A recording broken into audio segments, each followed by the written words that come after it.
A Senate briefing on the unidentified object shot down over the U.S., Canada, and Lake Huron over the weekend after lawmakers expressed frustration over the lack of information the Biden administration has been releasing. And joining us now to discuss, retired U.S. Air Force Brigadier General and pilot Blaine Holt. General Holt, always great to have you with us on American Agenda.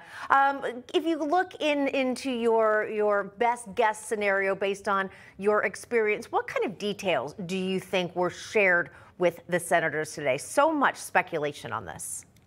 Well, it's great to be with you both. All I can really hope for is that the Pentagon was absolutely 100% transparent with the senators behind closed doors and about the details as to not only this is what the threat is, this is why we think the threat came to us this way or what's behind it, the motivations, but also why did we select to use these types of weapons to bring it down? Was it not going to be a recovery operation? Were we not going to try to get the thing intact? There's a lot of questions because certainly what we've seen in the unclassified realm from the statements is really very inconsistent and very unbelievable, actually. When you say unbelievable, what do you mean?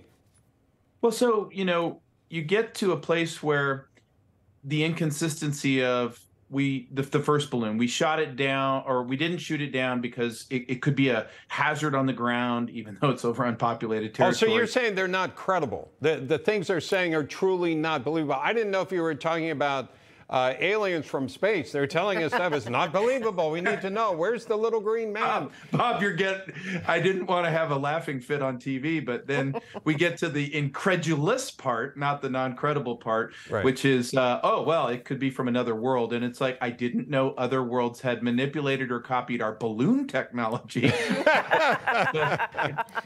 but yeah, honestly, they got all the way here, and how do we get around? I don't.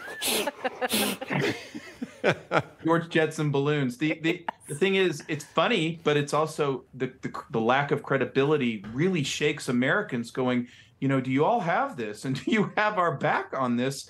Because we spend $1 trillion a year in security. We kind of expect you to make sure these types of things don't happen to us.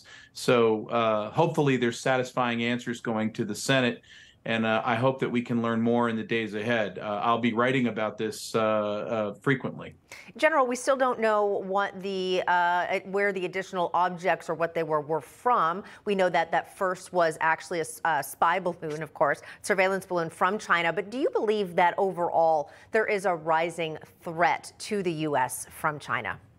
Yep, this is a whole new level. And things are not good for the CCP back home. They're facing COVID deaths by possibly the millions. They have economic freefall and meltdown. Their Belt and Road Initiative around the world's not doing very well. They're broke. They're telling their people to prepare for famine. If you have a CCP backed into a corner, what do? They project onto the world. This is what this looks like to me.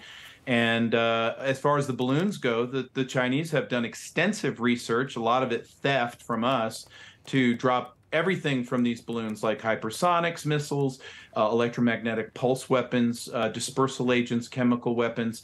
So just making up our minds that something is just a surveillance balloon also, to me, sounds awfully risky in its nature that you would let it fly over the United States. And again, I hope that those answers are getting satisfied right now.